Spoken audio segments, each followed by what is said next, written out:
Hi, everyone. My name is Dustin Miles, and I'm with Momentum Multifamily.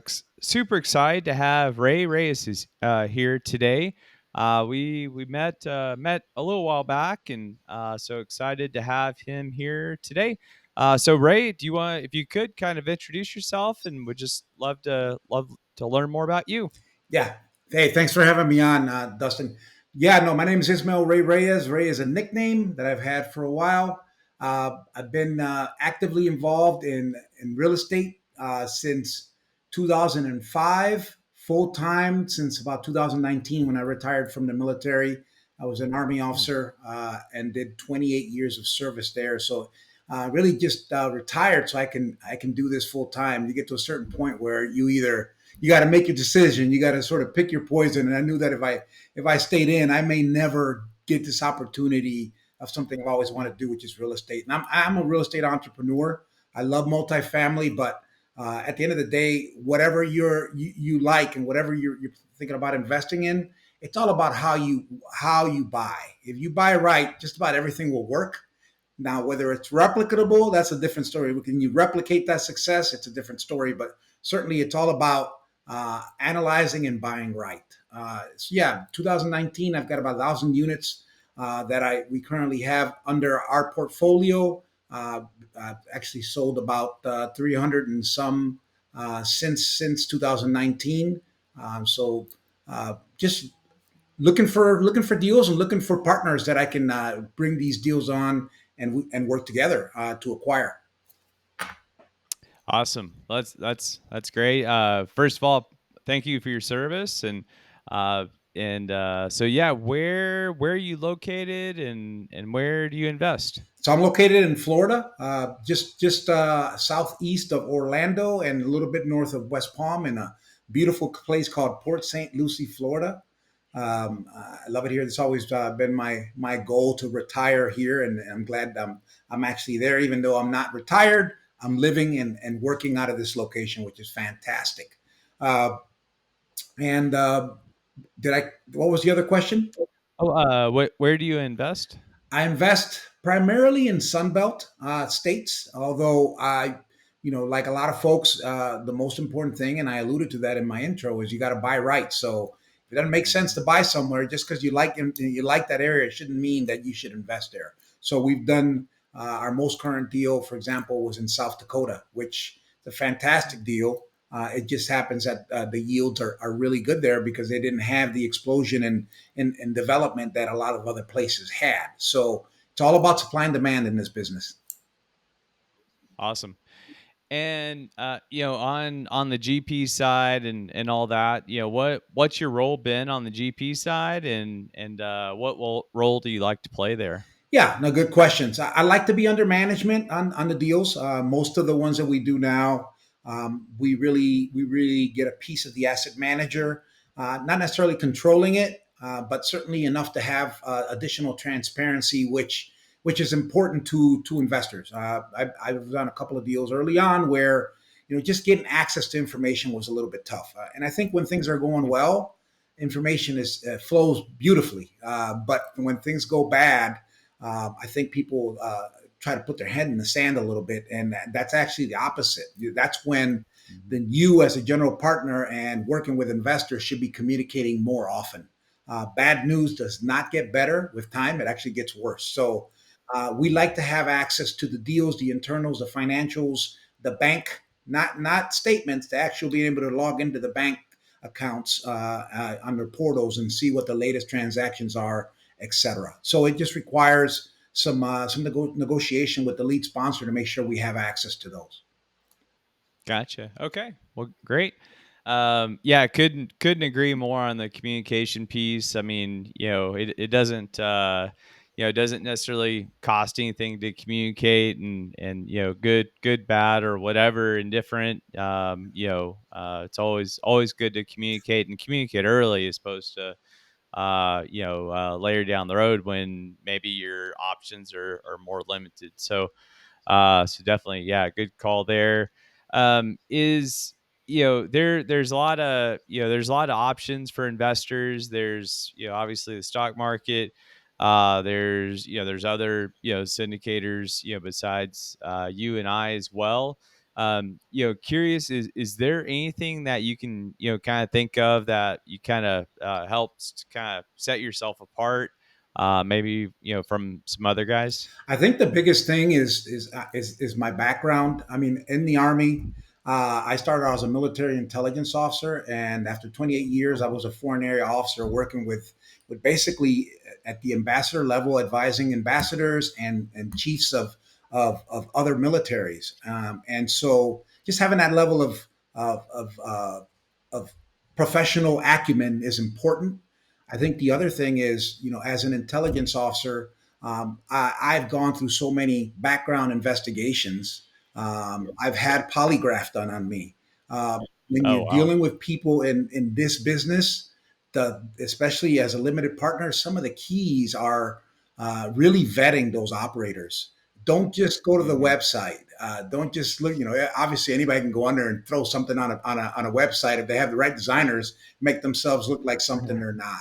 Really do the due Yeah. diligence. And if you don't know how to do it, pay a third party service. There's plenty that can do that for you. So I think that's the key. So for me, it's all about transparency and how I communicate with my investors and how I frankly I communicate with sponsors. I get to be a little bit direct. If I don't like something, I mean, I'm going to let them know. Listen, this is not what we agreed to. This is not, there's a problem here. And Yep. in some cases, we have enough equity in a deal splits to make a difference. In others, it's just providing input. But I don't think any sponsor, most reasonable sponsors don't go into a deal to cheat people, right? It's why I Right. like syndications is because it's a win-win. When the deal is a good deal, the investors get paid a good return on their investment, and then the general partners get good pay for their work in that deal. So I like the win-win, but you also have to make sure that you are, that you're paying attention to what the sponsors are doing because we've seen some bad apples out there, especially now in this environment. There are some people that are doing, robbing from Peter to pay Paul, or maybe they're not Oh communicating wow. to investors. These sort of things are happening out there. It doesn't take a lot of time to basically do a search and find some of those bad apples, at least the ones that are already at the level where they're being exposed. So just be very careful and work with sponsors that you trust. And then even if you trust them, verify. Trust, but verify. Yep. Yep. Yeah, for sure. Um, what curious what your deal box looks like. What do you look for in a deal? So we like deals well over 100 units, maybe 130 to 150 units, because it gets you out of the space where even if you have third party property management, you're able to at least sustain operations of actual payroll individuals at the site. They're looking at the Yep. property. They're able to deal with tenants at the property. You have maintenance at the property. You go a little bit smaller, and you basically are working at looking at people that don't necessarily have eyes on the property on a regular basis. They may come to the site just like if you had a single family home that you have a property manager taking care of. They'll go to the site and they'll do things at the site, but they're not necessarily there all the time. Yep. Yep. Awesome. Yeah, I know one thing that we do is we really like to cluster deals together, and so we don't for us, and everybody's different. Everybody's got a different game plan, but like we only focus on two metros. They're big metros, and so that helps. But we only focus on DFW and Houston, and even within those metros, we try to cluster things together. Just to your point, one, just asset management's a whole lot easier. It's like one pocket we have four deals, we have 1,100 doors, and so asset management's easy. And then kind of to your point about the size and all that. If we have a maintenance guy that gets sick or whatever, and maintenance requests are starting to pile up, we can send someone over there to kind of help out. So that's just to your point about if you don't have that 100 plus, it gets pretty challenging pretty quickly for sure. Um, I've gotten this question more than a few times, and maybe you've gotten it before from a passive investor, an LP, and so I've had some people ask, what do you look for, or what they asked, what should I be asking you about the deal, and so any kind of highlights or key points that you think some LPs should be asking you about your own deal? Absolutely. I think that you know, you, you can take a spreadsheet and you change one digit on there and you got a deal that was not a very good deal to one that looks extremely fantastic. So the Yeah. one of the Yeah. biggest things to look at is what is the exit cap rate. You Yeah. take a look at that figure, right? So cap rate is one of the metrics that you use to value multifamily and really a lot of commercial space. So by using that capitalization rate, you can see with the net operating income and that capitalization rate, you can kind of come up with the price for that asset. But if you change that rate and you change the number and it goes from the actual current to one that is maybe even lower than what you're buying at, it's going to make that return look a lot better. Or if you're not conservative enough in your underwriting and you're not looking at a lower cap rate on the sale, it's going to make it look better. So you typically want to see at least, depending on how many years that property is being held, at least a 10 to 15% basis point difference per year from when you acquire to when you sell. That's one big one. Mm. I think the other big one is understand when people talk about price per unit, understand what they're actually talking about. And Mm. here's an example: you're buying a property at a certain price point, and you just divide by the number of units. That gives you a price per unit of acquisition.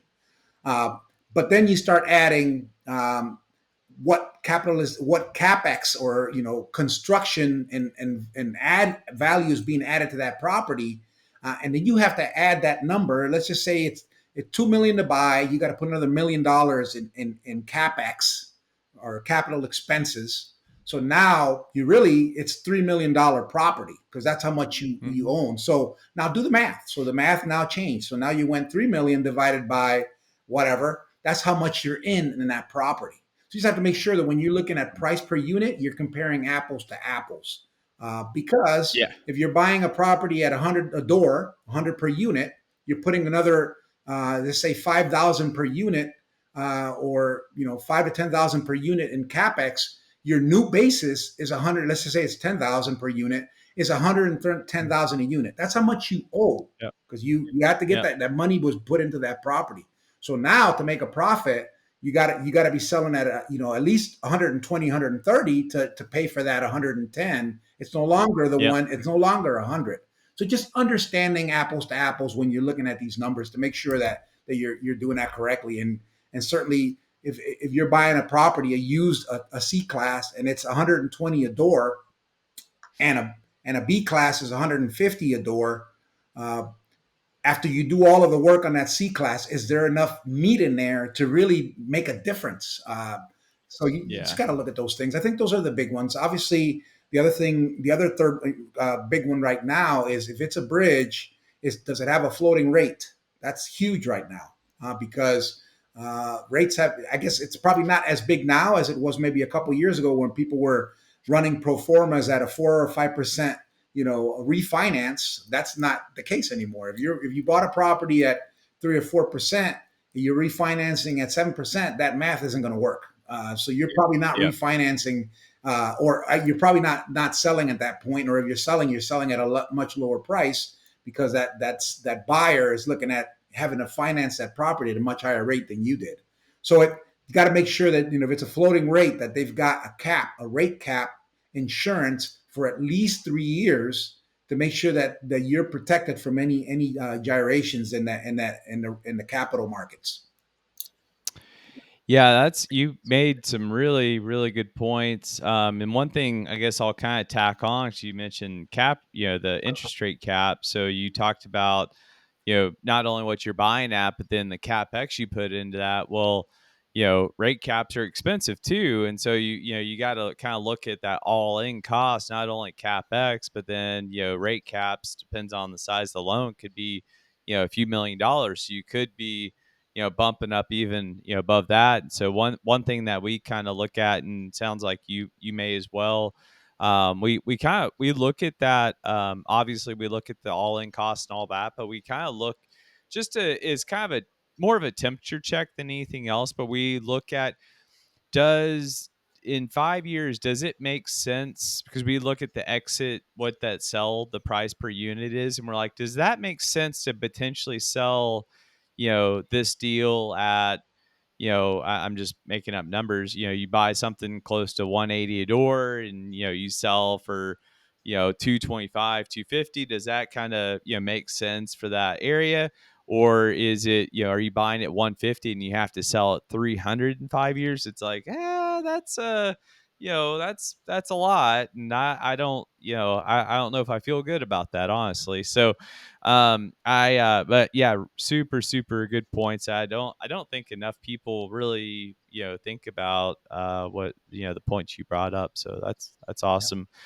um are there, just curious if you have any, things that, sure there's, a few, some things you really like about multifamily, and then, maybe, just, kind of some of your, maybe favorite aspects of the multifamily, industry, or just investing. Yeah, no, obviously multifamily is the scalability, and you touched on that a little bit, right? Mhm. There's so many ways you can kind of bring additional scale to bear on those acquisitions that'll reduce your costs and make it a more viable option than just say a one-off single family or even a fourplex or Mhm. whatever, right? You can essentially share maintenance costs over multiple properties, although you have to be careful to make sure that if you are not on each and every one of those deals, the equity for your property that you're investing in has some guarantees, so they're not pulling from your property go fix somebody else's, right?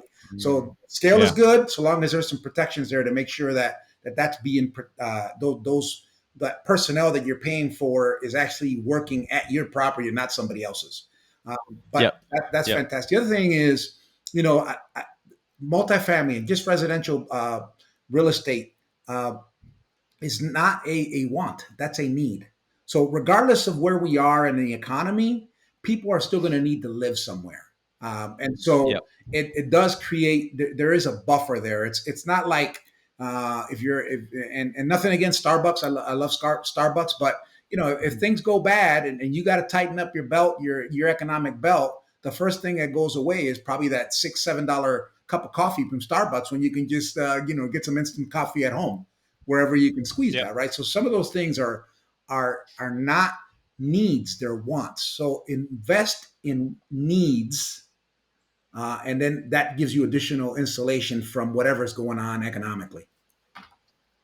Isn't that crazy? A coffee's that much, by the way. I mean, oh my! I remember, it feels like not too long ago we were like, oh yeah, coffee's 3 4 bucks, but like it's a lot more than that now. It's good coffee. So, Don't get me wrong. uh, I want to, yeah, there's some sure, Starbucks lovers on it. I don't want to hate mail on that, but my yeah, point is, yeah, there's certain things that you must do and other things that you want to do, but you don't have to. yeah, yep, yep, yeah, 100%. Are Speaking of coffee, yeah, right, yeah. I've got some. Well, this is old coffee, but anyways, so it did, as far as whenever you were kind of starting out, did you join any different programs? Did you kind of partner up with some people? Did you learn on your own? What the beginning of your journey look like yeah, there? good question. I didn't really touch on that on the intro. I did a lot of single family investment and throughout my military career, Oh. like a lot of military folks, they move us around significantly. So Mm. when you go somewhere, you have an option to buy, you have an option to rent, or maybe in some cases live on base. I always Yeah. purchased a property. I mean, to me, it didn't. If I got to be somewhere, I'm going to purchase. Now there are some areas, some places that I Yeah. went to that I didn't purchase because they weren't good areas to purchase. And I'm like, well, do I really want to Mm. be an accidental landlord here? And so, but for the most part, I tried to acquire properties as I went through my career. And so, when after 20 years, you figure every 5 years or so you're buying something, you got a decent portfolio. And then Yeah. toward the tail end of my career, I started actually investing more often, not just in properties that I was living in, but in actual investment properties.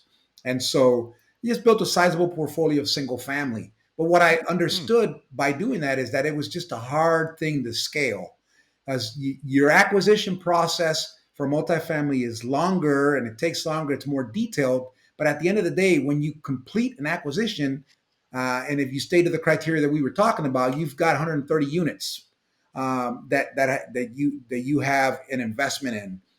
If you do, and it may take you 6 months to acquire that property. In a lot of cases, it's a little bit less, but let's just say it's 6 months. You would have to acquire a lot of single family in that 6 months to get anywhere close to that one acquisition. And Yep. on top of that, you have six. Let's just say you buy one property per month. You have 6 units. Um, you only have 6 properties that are income generating properties. So if you've got, let's say, two tenants that go away and they moved out, or some of them, let's just say they don't pay, whatever the case is, your income just got significantly crunched or squeezed there because you only had 6 assets. Whereas you got Yep. 130 units, you still got a lot of units, even if you've got 10 to 15% of those that are generating income to do that. So I made that transition towards the tail end of my career. I invested as a passive investor in several deals, Hmm. just because I wanted to understand some of the nuances with multifamily versus single family more than I felt uncomfortable. To me, because I talked to a lot of people about they reach out and they have questions about a mentorship program Hmm. versus doing something else, and I don't tell them no. I actually I started out with investing through Michael Blanc's program. I learned the Oh, syndicated cool. deal analyzer, the underwriting tool that is used, but I didn't necessarily do the mentorship. And it's a Yeah. personal decision because to me, I looked at it as if I have $50,000 to invest, I can invest in a mastermind if I really need that push to get going, or I can invest in a deal with an operator that's been vetted and is trusted in locations that I want to invest in. And if I do all those things, I have not only am I learning because I bought into that person's network, that group's network, but I'm actually getting a return on that investment. And it's a tangible return. Whereas if it's just a Yeah. mastermind, not that you're not getting a return on that education, perhaps, or maybe that network, but you're not getting a return specifically from a deal that you invested in, unless this mastermind allows you to get some equity in their company. So in this case, Yep. most of the time you're just paying for that education. You're not really getting a return on that, other than that intrinsic return of what you learn.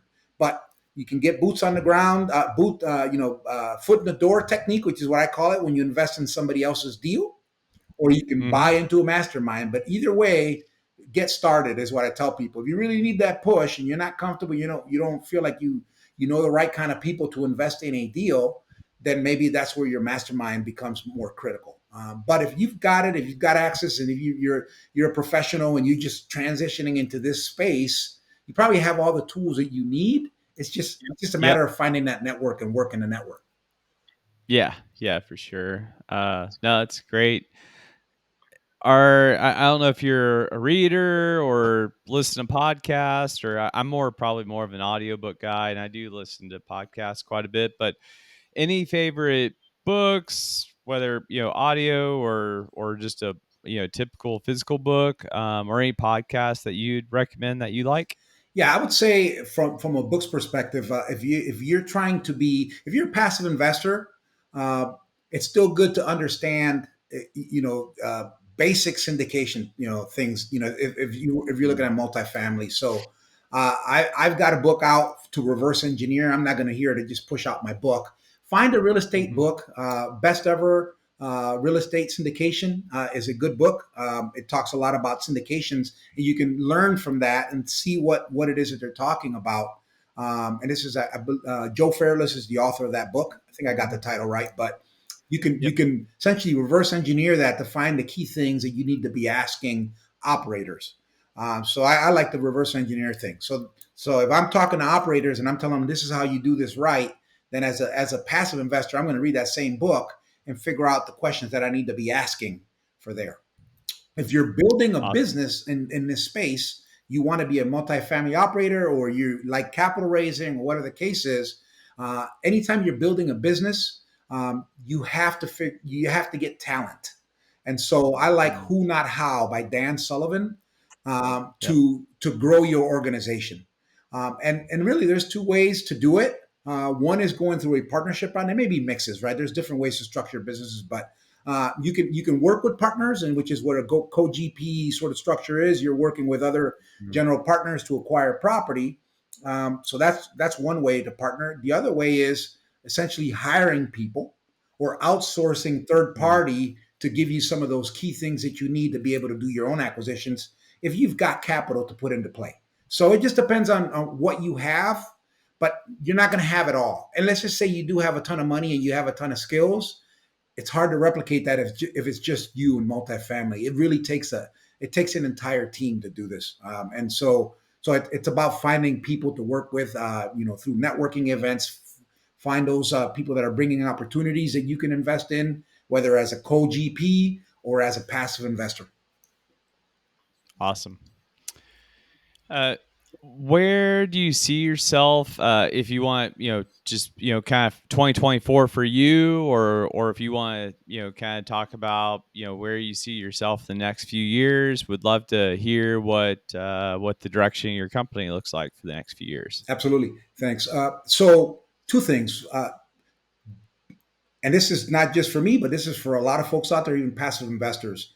If you've got dry capital, you're going to be deploying that soon, and you should. There are going to be significant opportunities out there. We're already starting to see those opportunities of people that are in bridge products that need capital, and there may be a way to plug in some capital higher on the capital stack than just as a limited partner. You may be providing something else, or you may have an opportunity to buy a property at a very low basis, Mm. and really make some profit going forward. And so right now, there's people that are in trouble. There's some people that are in trouble depending on how they acquired assets and what kind of pro formas they used. The market's been tough. It's been tough. So unless you bought a really good deal, if you have good financing, you're just looking to get that project, keep that project moving for probably a couple years before you exit. Because if you exit now, you're probably not going to get the proper, the values that you wanted for you or for your investors. So you got to hold. But if you can't hold and you must sell, then that's where those buyers are going to make a killing. And so take a look at those potential deals. So we see ourselves actually acquiring additional assets later this year. We've definitely been Mm. looking, and we're starting to see some good opportunities out there. Personally, for my company, I'm a real estate entrepreneur. I do several things within this space. I do hard money lending for people that are doing fix and flips. I do multifamily for more of a long term strategy. And I actually now, last year actually, we started a real estate fund that allows us to Mm. essentially uh, get into the fund of fund space. Uh, I like I like funds because it allows you to put some additional leverage when you negotiate with sponsors on deals, and it allows you to bring better deals for your investors. Um, as a co-GP, if you're raising capital, you're very limited about negotiating fees. Can't really do it at Mm. all. Really, you can negotiate your equity split in the deal, but it really isn't tied to your capital raising. You're not supposed to do that. As a fund, Mm. that's exactly what you're doing. As a fund, you're coming in, you're saying, I have this much capital that I can place in this deal, and this is how much it's going to cost you, operator. So it just provides a lot of Mm. flexibility. So not only that, you get better deals for your investors, you're actually able to leverage better terms, not just from a return, but also access, voting privileges, all kind of things that you can do. So we're really looking at the fund space as an opportunity to really ramp up the capital game, especially as we're going Mm. into this time where those people that have capital are going to really do well in this market. So, Gotcha. Awesome. And then just any final words for someone looking to be a GP, and just maybe some steps that they should take? yeah, I mean, again, back to that question. If you're not part of a mastermind, consider it, right? Because there is Yeah. some learning that you can do that can probably keep you out of some trouble that you may get into on yourselves. I've seen a lot of general partners that that really are not getting the kind of information that they should be analyzing from operators because they don't even know what to ask. So Yeah. you have to know, and so you can get access to that information and ask those kind of questions. And it's not that operators are trying to keep stuff from you. It's that they're busy and they're doing asset management. They're running deals. They got other deals. They don't have, in some cases, time to think about what all the things that they should be giving to you, co-GP, on this deal, when they're the ones that are really making the decisions. So look for some sort of mastermind if you feel like you need that, or partner with some people, get some consulting on some specific deals. I used to do a lot of free calls with people. I've gotten to the point where I just don't have the time to do a bunch of calls. I'll do a call with anybody one time for 20, 30 minutes to find out how we can help each other, what I can do them. If they're a passive investor, we can talk about potential deals and just get to understand them. But I don't have time to sit on with somebody for six times, or 12 times a year to just help them with their business. I just don't have that kind of time. But if somebody's committed and they're willing to pay a little bit of money, that's different. Because the other thing that I've found is the more you talk to people for free, the less action they actually take, because it didn't cost them anything to talk to you. But the minute that you Yeah. you charge them and you give them the same information that you're giving them for free, now it somehow is more valuable and actually take action because it cost them Yeah. something. It's the Yeah. strangest thing. But so either way, That's figure out funny. if you're a co-GP, get information, learn, keep learning, and talk to people that know more than you. In any business, you shouldn't be the smartest one in the room. There should be other people that are much smarter than you, so you can continue to grow. Awesome. No, yeah, yeah, I love that. How do people we're I appreciate your time, and we're gonna, yeah, go ahead and wrap it up here. But how can people get a hold of you, and just website, email, whatever you want to give out, Yep. so you can get in touch. Yeah, so I've got two websites. One is for me personally. If you're looking to maybe get some information to grow your business in multifamily, that's IsmaelReyReyes.com. It's REY, IsmaelReyReyes.com. And then I also have my fund, which is stresslesscapital.com. Stresslesscapital.com. So either one of those will get you to me, and we can have a chat and again decide what it is, how we can help each other, how I can help you, and then and go from there.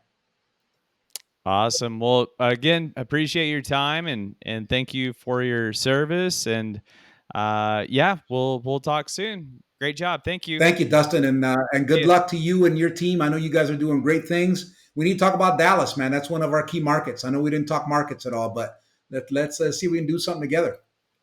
Yeah, for sure. All right. Thanks. See you, man.